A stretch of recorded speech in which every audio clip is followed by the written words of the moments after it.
Montana Lake Dispute. Imagine waking up one crisp autumn morning in 2023 to the roar of heavy machinery shattering the stillness of your secluded lake in the heart of Montana's Bitterroot Valley. No warning, no permission, just a $500,000 dock sprouting like an invasive weed in the middle of your private water, a legacy passed down from your great-uncle. Worse, some HOA queenpin, dripping with entitlement, is not only building this monstrosity, but also a $5 million mansion on your land, acting like she owns the deed to your family's soul. I'm Ethan Caldwell, 41, a former architect who cashed out my design firm for a fortune and retreated to this 100-acre sanctuary where the nearest neighbor is a mile off. My days were simple: kayaking at dawn, sketching by the shore, savoring silence so deep it felt sacred. Until that morning when my paradise turned into a battlefield. It was late October when the chaos began. I stumbled out of bed, yanked on a flannel, and stepped onto my porch, coffee mug in hand, to see what was wrecking my peace. Across the glassy lake, a 120-foot dock was taking shape: teak decking, chrome railings, big enough for a yacht party. Bulldozers growled, workers shouted, and the birds I loved were gone, drowned out by diesel fumes. My lake, held by my family for 4 generations, was being hijacked. The deed was ironclad, every drop of water, every inch of shore mine. Yet there it was, this garish structure, gleaming like a middle finger. At the dock's edge stood a woman, mid-50s, clutching a tablet, exuding the kind of arrogance that makes you grit your teeth. Her designer boots sank into my mud as she barked orders. I'm no hothead, so I circled the lake, introduced myself as Ethan, and asked, calmly, what the hell was happening. She smirked, sizing me up like I was a trespassing kid.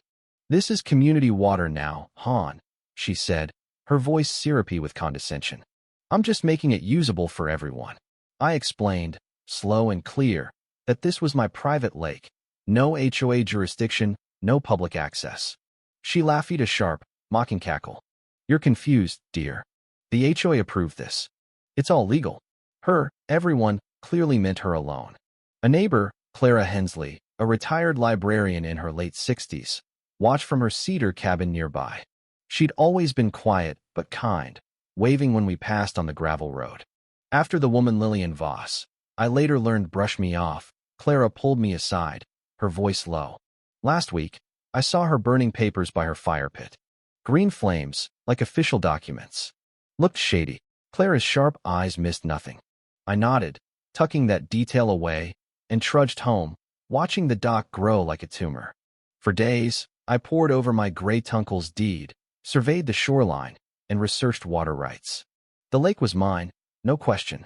I sent Lillian a polite letter, attaching the deed, asking her to stop construction and talk.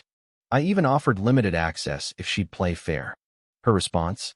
A letter from a high-end Boise law firm accusing me of harassment and emotional distress, demanding $25,000 for my threats. I reread it, stunned. Me, the bad guy? For asking her to stop stealing my lake. Lillian didn't stop there.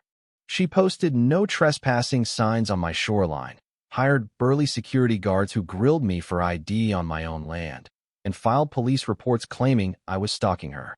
The cops saw through it after checking my deed, but her audacity burned.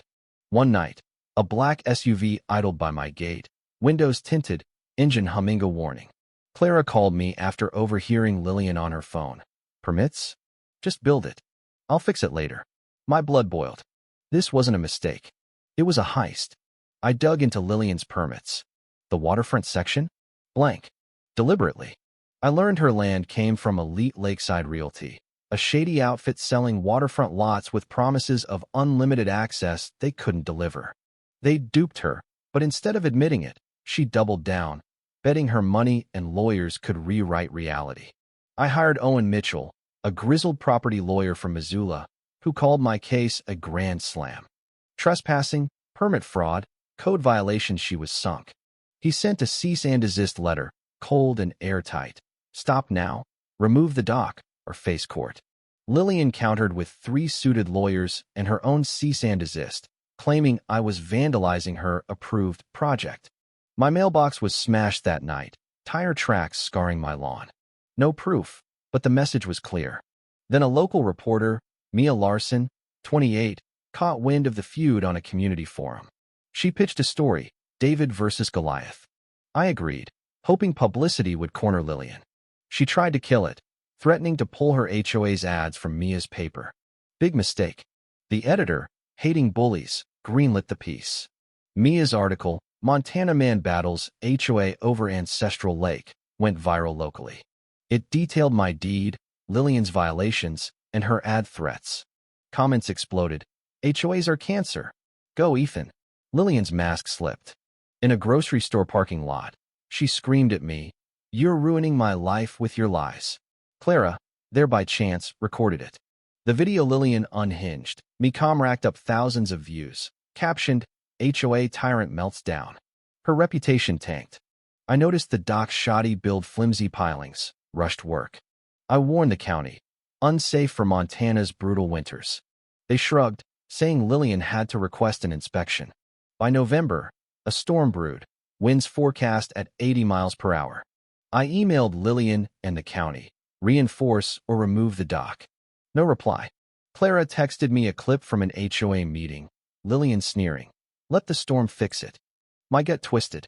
Was she gambling on disaster? The storm hit like a freight train, waves pounding the lake, trees snapping. At 3 a.m., a sickening crack echoed the dock's pilings giving way. By dawn, the $500,000 structure floated free, a grotesque raft of teak and chrome drifting toward the river. Lillian arrived, frantic, accusing me of sabotage. The county inspector confirmed my warnings, substandard anchors. Should have never been built. News choppers filmed the million-dollar wreck floating downstream, a spectacle of hubris. Lillian's empire crumbled. Fines hit $75,000. Her lawyer bailed, and downstream owners sued. Her HOA turned on her. Members demanded she resign. A for sale sign appeared on her half-built mansion, price slashed weekly. One gray morning, I saw her by the shore, staring at the empty posts, defeated. Clara asked if she'd learned anything. I shook my head. She'll just blame the world. As her moving truck vanished, my lake was mine again, quiet, wild, whole. Now, I sit by the shore, mist curling over the water, rain dripping from the pines. That dock's probably an ocean reef by now, puzzling some fish. Did I wreck it? No, nature did. Did I warn her? Every chance I got. Do I pity her? A flicker, maybe, but not enough to regret fighting for my legacy. Sometimes, the best justice is letting someone's arrogance be their undoing. What would you have done, settled for cash or fought to the end? Was I too harsh, or did Lillian deserve every wave that hit her? Should I have saved her dock or let nature teach the lesson? Drop your thoughts below, hit that like button, and subscribe for more stories where the underdog bites back. Let's hear your take. This one's bound to spark a fight.